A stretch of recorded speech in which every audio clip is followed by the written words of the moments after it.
आप सभी को जय मसीह की हिंदी बाइबल स्टडी इस चैनल में आप सबका स्वागत है। आज एक नए विषय को हम सीखेंगे और आज का विषय का नाम जानने से पहले हम सब ये जानते हैं कि हम एक सफ़र में हैं और हम लोग सब स्वर्ग जाने के लिए उस उम्मीद के साथ हमारे जीवन के इस सफ़र को या दौड़ को हम पूरा कर रहे हैं। यीशु मसीह ने अपने चेलों से कहा कि मेरे पिता के वहाँ पर बहुत जगह है, बहुत भवन है और मैं जा रहा हूँ ताकि तुम्हारे लिए भी जगह तैयार करूँ। फिर पौलुस अपने पत्री में इस प्रकार लिखता है, क्योंकि हम जानते हैं कि जब हमारा पृथ्वी पर का ढेरा सरी का घर गिराया जाएगा तो हमें परमेश्वर की ओर से स्वर्ग पर एक ऐसा भवन मिलेगा जो हाथों से बना हुआ घर नहीं परंतु चिरस्थायी घर है। मतलब परमेश्वर हमारे लिए एक घर बना रहा है। इस प्रकार हम बाइबल में देख सकते हैं कि परमेश्वर हमारे लिए एक भवन तैयार कर रहा है। फिर हम ये भी देख सकते हैं यीशु मसीह ने अपने शब्दों में कहा कि आप प्रतिफल को स्वर्ग में पाएंगे, इनाम को स्वर्ग में पाएंगे।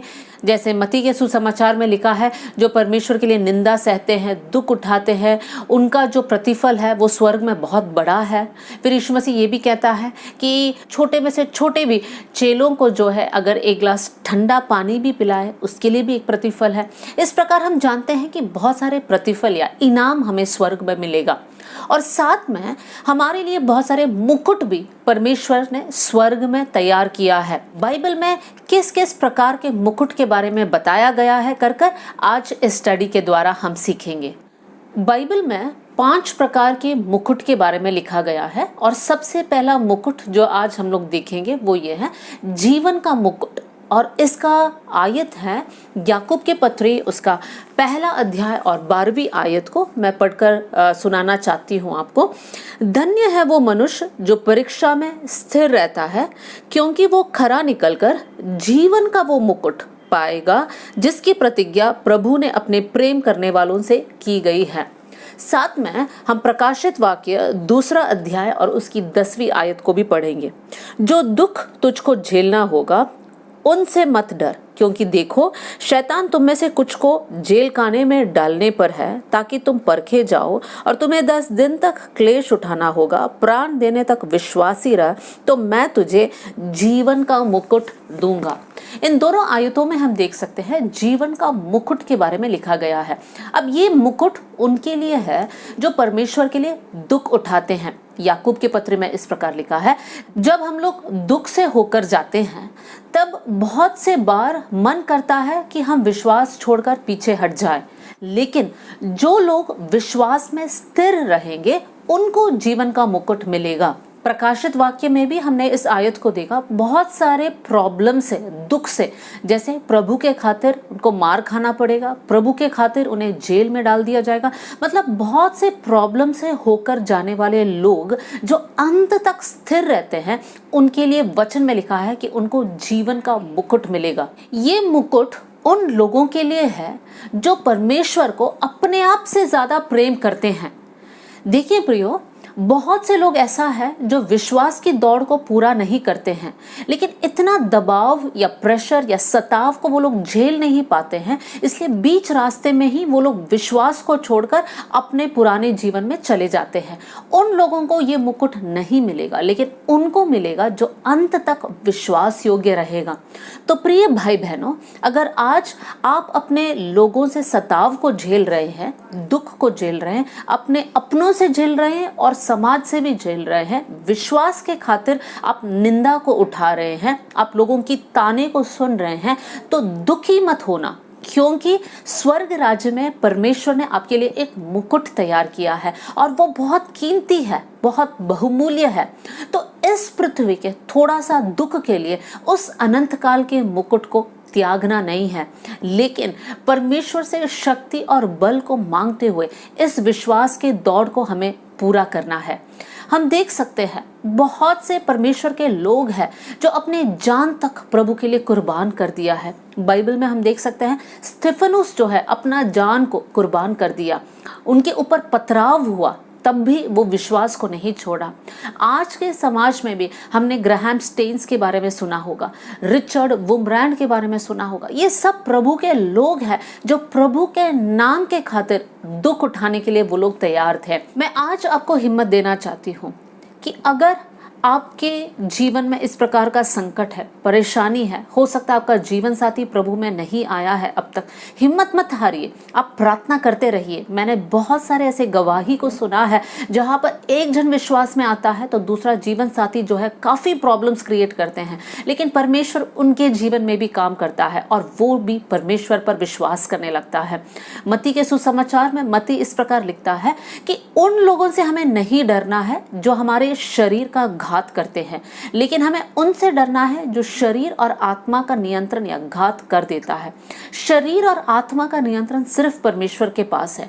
इंसान जो है एक दूसरे के शरीर को खत्म कर सकता है, आत्मा को खत्म नहीं कर सकता है, लेकिन परमेश्वर के हाथ में इन दोनों बातों का नियंत्रण है। इसलिए प्रभु को नहीं छोड़ना, विश्वास को नहीं छोड़ना। दूसरे प्रकार के मुकुट को हम पहला कुरिन्थियों उसका 9वां अध्याय और 25 और 26 को मैं आपको पढ़ के सुनाना चाहती हूँ। हर एक पहलवान सब प्रकार का संयम करता है। वे तो एक मुरझाने वाले मुकुट को पाने के लिए ये सब करते हैं, परंतु हम तो उस मुकुट के लिए करते हैं जो मुरझाने का नहीं। इसलिए मैं तो इसी रीति से दौड़ता हूँ, परंतु लक्ष्यहीन नहीं। मैं भी इसी रीति से मुक्कों से लड़ता हूँ, परंतु उसके समान नहीं जो हवा पीटता हुआ लड़ता है, परंतु मैं अपनी देह को मारता कूटता और वश में लाता हूँ, ऐसा ना हो कि औरों को प्रचार करके मैं आप ही किसी रीति से निकम्मा ठहरूं। यहाँ पर जो मुकुट हम देख सकते हैं वो है नहीं मुरझाने वाली मुकुट। इंग्लिश में इस प्रकार है इनकरप्टिबल क्राउन। ये मुकुट उन लोगों के लिए है जो एक अनुशासित जीवन को जीते हैं। सबसे पहले दौड़ लगाने वालों के बारे में 24वीं आयत में लिखा है। 25वीं अध्याय में एक पहलवान के बारे में लिखा है। इन सब के जीवन में एक अनुशासन, एक डिसिप्लिन्ड लाइफ की जरूरत है। फिर पौलुस कहता है कि मैं भी लक्ष्यहीन होकर नहीं दौड़ता हूँ, लेकिन लक्ष्य की ओर दौड़ता हूँ। मतलब एक गोल है, एक लक्ष्य है और उस लक्ष्य को पूरा करना है। तो हवा को मारते हुए समान नहीं, मतलब कैसे भी जीवन जियो, किसी भी प्रकार से आप अपना काम को कर लो, वैसे नहीं, लेकिन आपके पास एक गोल है कि उसको देखकर एक अनुशासित जीवन को जो जीते हैं उनको ये मुकुट जरूर मिलेगा। अनुशासित जीवन का मतलब क्या है? देखिए, बहुत से मसीही लोग ऐसे हैं जो सिर्फ नाम के लिए मसीही हैं, अपने मसीही जीवन में कोई अनुशासन नहीं है। मतलब बाइबल नहीं पढ़ते हैं या जब मन करता है महीने में एक बार उठा के पढ़ते हैं। प्रार्थना का जीवन में कोई अनुशासन नहीं है। अगर मूड ऑफ है तो उस दिन प्रार्थना नहीं होगी। अगर घर में लड़ाई झगड़ा हुआ उस दिन प्रार्थना नहीं होगी। मतलब एक पार्टी में जाना है, शादी में जाना है, उस दिन प्रार्थना नहीं होगी। मतलब जैसे चाहे वैसे हम जीते हैं। हम सांसारिक बातों को ज्यादा महत्व देते हैं, लेकिन वैसे नहीं। एक अनुशासित जीवन, प्रार्थना में अनुशासन, बाइबल अध्ययन में अनुशासन, आपके जीवन के पवित्रताई में अनुशासन। ऐसा नहीं कि सब लोग करते हैं हम भी करेंगे। ये वाली डायलॉग जो है बहुत कॉमन है, वो हमें अपने जीवन से हटाना है। समाज की तरफ, संसार के जैसे हमें नहीं जीना है, लेकिन परमेश्वर का वचन जैसे कहता है एक अनुशासन को पालन करते हुए वैसे के वैसे ही हमें करना है। हम ये भी देख सकते हैं जो बच्चे स्कूल जाते हैं उनका भी एक अनुशासन होता है कि एक रंग का यूनिफॉर्म पहना है, बाल किस प्रकार करना है, जूते किस रंग का होना है। अगर एक बच्चा अपनी मर्जी से एक काला रंग के शू के बदले एक ब्राउन कलर का शू पहनकर जाता है तो वहां पर अनुशासन नहीं है। कहने के लिए वो भी शू पहन रहा है, लेकिन स्कूल वाले कहेंगे कि जो कलर कोड स्कूल ने रखा है वही आपको फॉलो करना है। अपनी मर्जी से आप शू का कलर चेंज नहीं कर सकते हैं। उसी समान जो हमें सूट होता है वैसे बाइबल को मरोड़कर हमें अप्लाई नहीं करना है, लेकिन जैसे वचन कहता है वैसे हमें कहना है। अगर वचन में लिखा है कि हमें पवित्र रहना है तो पवित्र रहना है। वचन में लिखा है झूठ नहीं बोलना तो झूठ नहीं बोलना है। अगर वचन में लिखा है व्यभिचार नहीं करना है तो आंखों से भी और शरीर से भी और मन से भी हमें नहीं करना है। मतलब जो वचन हमें कहता है वही हमें करना है। अनुशासित जीवन के लिए बहुत जरूरी है कि अपने आप को त्यागना, संसार को छोड़ना। इब्रानियों 12वीं अध्याय और पहली आयत में हम ये देख सकते हैं, रोकने वाली वस्तु उलझाने वाली पाप, इन सारी बातों से हमें दूर रहना है, क्योंकि पाप हमें ऐसे उलझा देता है। और कुछ कुछ बात हमारे जीवन में ऐसे है, कुछ कुछ वस्तु हमारे जीवन में ऐसा है जो हमें रोकता है प्रभु के पास जाने के लिए। उन सारी बातों को हमें अपने जीवन से हटाना है, ताकि हम लोग एक अनुशासन के साथ जीवन को आगे बढ़ा सकते हैं। यीशु मसीह ने कहा है, अगर एक आंख से पाप होता है, उस आंख को निकाल दो। अच्छा है कि पूरा शरीर होकर हम नरक जाने से एक आंख बिना ही हम स्वर्ग चले जाएं।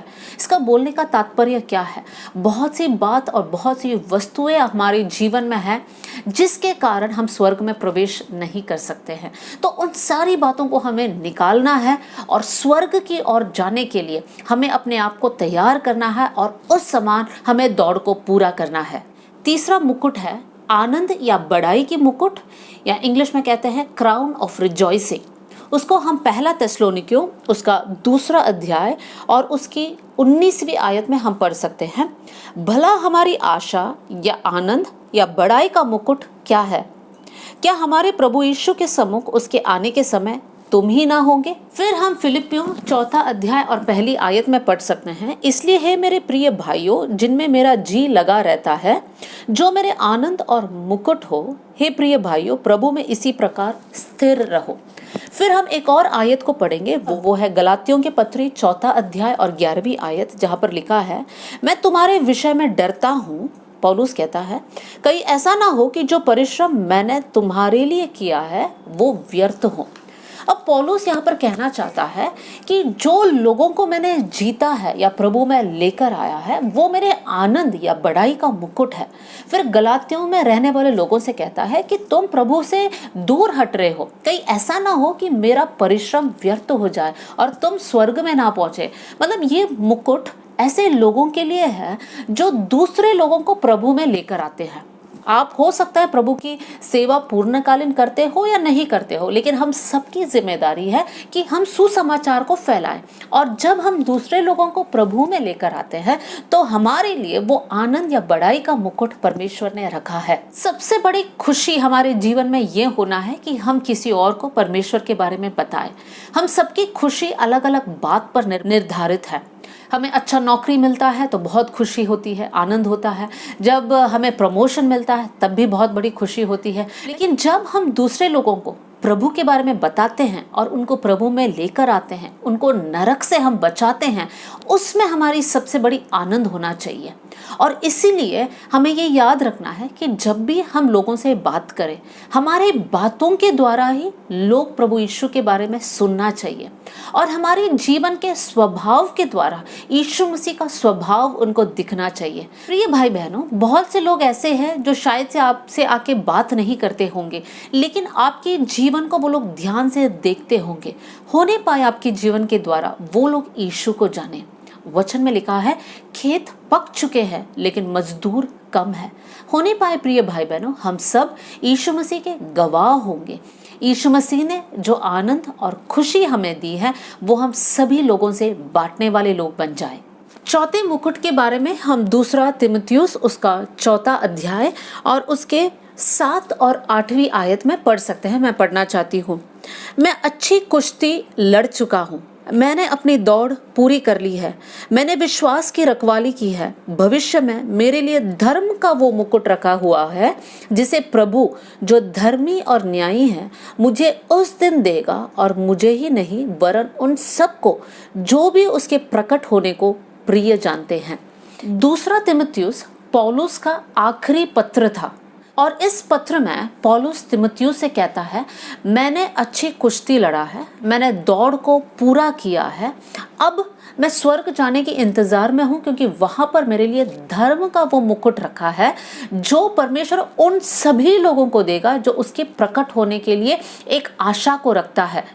यहाँ पर इस मुकुट उन लोगों के लिए है जो अपने दौड़ को पूरा किया है और अपने कुश्ती को अच्छे से लड़ा है। जैसे मैंने पहले कहा था, हमारे हर एक संघर्ष को हमें लड़ना है, हमें उसको छोड़कर पीछे नहीं जाना है। हम देख सकते हैं दाऊद और गोलियात के समय पर, गोलियात इतना बड़ा एक राक्षस, लेकिन दाऊद क्या करता है, वो उस कुश्ती को पूरा करता है, वो अपने दुश्मन का सामना करता है और परमेश्वर के मदद के साथ वहां पर जय पाता है। पौलुस और सिलास के बारे में हम देखेंगे, वो लोग जेल में डाल दिया गया था, उनको मारा गया था, उनके हाथ पैर जंजीरों में थे। वो लोग क्या कर रहे हैं? उनके जीवन में जब ऐसा एक प्रॉब्लम हुआ तब वो लोग क्या कर रहे हैं? वो लोग स्तुति कर रहे, आराधना कर रहे, परमेश्वर के चेहरे को खोज रहे हैं।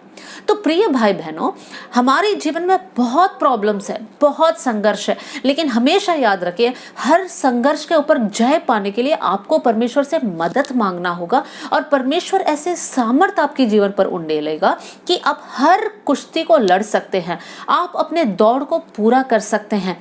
आपसे सब कुछ संभव है जब परमेश्वर आपके साथ है। इसलिए हमेशा याद रखें, परमेश्वर के साथ साथ रहिए, प्रभु आपको जय देगा और अंत में वो मुकुट परमेश्वर हम सभी को देगा। 5वीं मुकुट जो है, हम पहले पत्रस की पत्री उसका 5वां अध्याय और 2 से लेकर 4 आयत तक हम पढ़ सकते हैं कि परमेश्वर की उस झुंड की जो तुम्हारे बीच में है रखवाली करो, और ये दबाव से नहीं परंतु परमेश्वर की इच्छा के अनुसार आनंद से, और नीच कमाई के लिए नहीं पर मन लगाकर।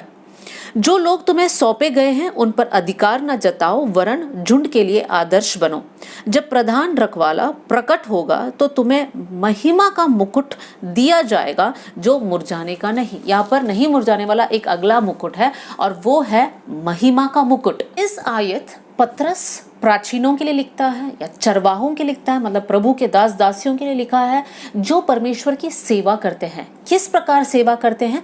जैसे एक चरवाहा अपने भेड़ बकरियों को संभालता है, उसी समान जो लोग अपने आप को एक चरवाहे के रोल में रखकर प्रभु के लोगों को संभालकर उनको आगे बढ़ाने वाले लोगों के लिए ये मुकुट रखा गया है।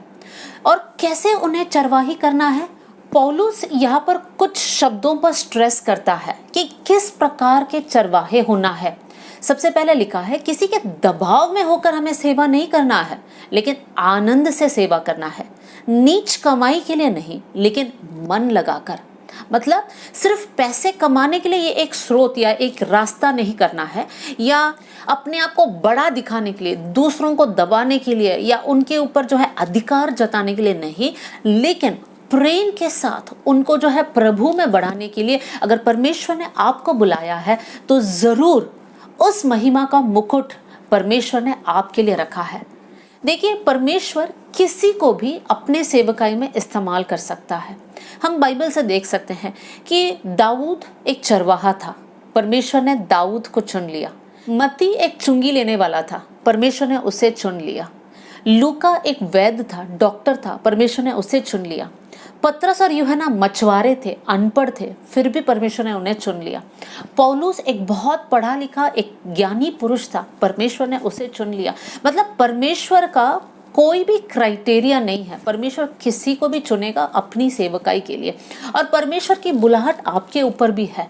जब प्रभु में हम सब आए, पहले हम शिशु थे, हम बालक थे, लेकिन प्रभु के वचन में बढ़ बढ़कर हमें परिपक्व होना है। उस लेवल तक हमें पहुंचना है कि दूसरे नए लोगों को हम लोग सिखाए, एक चरवाहा बने उन लोगों के लिए, प्रेम के साथ उन्हें बढ़ाए। इसलिए प्रिय भाई बहनों, मसीह में हम बढ़े, परिपक्व बने और परमेश्वर की सेवा जैसे हमसे हो सकता है, जिस किसी क्षेत्र में परमेश्वर ने हमें रखा है, वहां पर हम प्रभु की सेवा जरूर करें। परमेश्वर चाहता है कि आप अपने आप को तैयार करें ताकि प्रभु आपको इस्तेमाल कर सके। परमेश्वर हर एक के जीवन से एक योजना को रखता है, लेकिन जब हम तैयार नहीं है, बलवा करते रहते हैं, तब परमेश्वर हमारे द्वारा कार्य नहीं कर पाता है।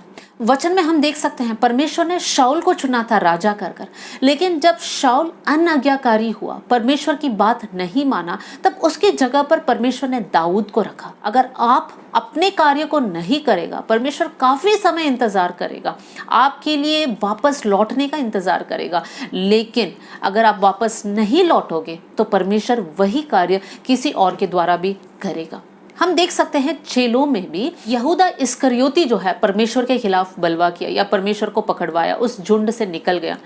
उसके बदले एक और चेला वहां पर आया, मत्तियास जो है यहूदा इस्करियोती का जगह ले लेता है।